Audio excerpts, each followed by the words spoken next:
1038 మంది రౌడీ షీటర్లకు హెచ్చరికలు, 652 మంది ముందస్తుగా అరెస్టులు, 112 సీసీ కెమెరాలతో నిఘా, 40 మందిపై రౌడీ షీట్లు. ఇది ప్రస్తుతం కడపలో సీన్. ఏపీ ఎన్నికల ఫలితాలకు కేవలం 3 రోజులు మాత్రమే ఉంది.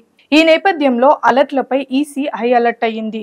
వైసీపీ ప్రధాన సలహాదారుడు సజ్జల ఎన్నికల నిబంధనలకు విరుద్ధంగా అనుచిత వ్యాఖ్యలు చేయడంతో అటు ఏపీ ఎన్నికల కమిషన్, ఇటు పోలీస్ యంత్రాంగం అలర్ట్ అయ్యింది.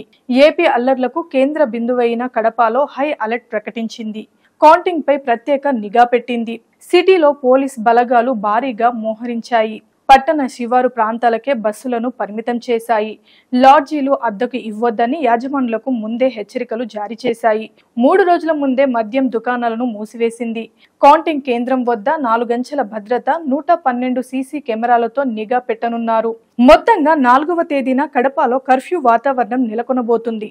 దీంతో కడప అష్టదిగ్బంధనంలోకి వెళ్లింది. అల్లర్లకు చెక్ పెట్టేందుకు, రౌడీలను చర్యలకు కట్ చేసేందుకు కడప జిల్లా వ్యాప్తంగా 1038 మంది రౌడీ షీటర్లకు హెచ్చరికలు జారీ చేసింది ఈసీ. కౌంటింగ్ రోజు ఘర్షణ వాతావరణం తలెత్తకుండా 652 మందిని ముందస్తుగా పోలీసులు అదుపులోకి తీసుకున్నారు. జిల్లా వ్యాప్తంగా 21 మంది రౌడీ షీటర్లకు జిల్లా బహిష్కరణ చేశారు. నేటి నుంచి రౌడీ షీటర్లు జిల్లా వదిలిపెట్టి వెళ్లనున్నారు. మరో 131 మంది రౌడీ షీటర్లను గృహ నిర్బంధనం చేశారు. మిగిలిన వారు ఇంటికే పరిమితం కావాలని పోలీసులు వెల్లడించారు.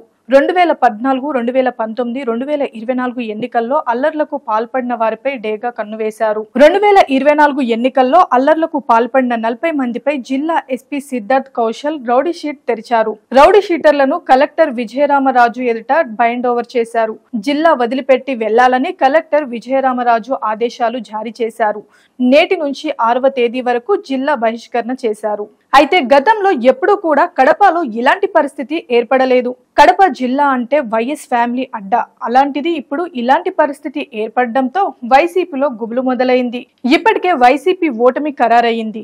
అలాంటిది కడప ఎంపీ సీటు కూడా ఓడిపోతుందని ఇప్పటికే ఎన్నో సర్వేలు చెప్పాయి. అలాగే ముఖ్యమంత్రిగా జగన్ పోటీ చేసిన పులివెందుల వైఎస్ ఫ్యామిలీకి కంచుకోట. అలాంటిది జగన్ రెడ్డి కూడా ఈసారి తన సొంత నియోజకవర్గంలో కూడా ఎదురుగాలే వీచింది. టీడీపీ నుంచి పోటీ చేసిన బీటెక్ రవి జగన్ రెడ్డికి గట్టి పోటీ ఇచ్చాడు. అదే విధంగా జగన్ సొంత చెల్లి షర్మిల కాంగ్రెస్ లో చేరి అన్నకు ఎదురుగా ధీటుగా నిలిచి కాంగ్రెస్ అధ్యక్షురాలుగా కడప జిల్లాపై గట్టిగా ఫోకస్ పెట్టి మరీ ప్రచారం చేసింది. అదే విధంగా గత 2019 ఎన్నికల్లో వివేకం మర్డర్ ను అడ్డం పెట్టుకుని గెలిచిన జగన్ ఈసారి ఎన్నికల్లో మాత్రం వైసీపీకి, జగన్ కు వివేక మర్డర్ వారి పతనానికి కారణమైంది.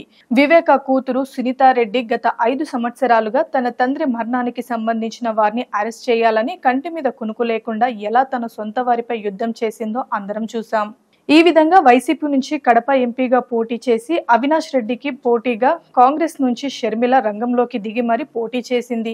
ఇలా జగన్ రెడ్డికి ఎన్నికల్లో కడప జిల్లాలో గట్టిగానే ఎదురుగాలి వీచింది. ఇక మరి 4వ తారీఖున వచ్చే రిజల్ట్ లో కడప జిల్లాలో జగన్ తన ఆధిపత్యాన్ని నిలబెట్టుకుంటాడా, కోల్పోతాడా అనేది చూడాలి. ప్రస్తుతం జరుగుతున్న పరిణామాలు చూస్తుంటే మాత్రం కడప జిల్లాలో జగన్ కు ఎదురుగాలి వీస్తుందని అర్థమవుతుంది. ఈ నేపథ్యంలో పులివెందుల, కడప, జమ్మలమడుగు ప్రాంతాల్లో ఇప్పటికే పోలీసులు హై అలర్ట్ గా ఉండడంతో అప్రకటిత కర్ఫ్యూ వాతావరణం ఉంటుంది. ఇప్పటికైతే పరిస్థితి పూర్తిగా అదుపులో ఉందని ముందస్తుగా అన్ని జాగ్రత్తలు తీసుకుంటున్నామన్నారు పోలీసులు.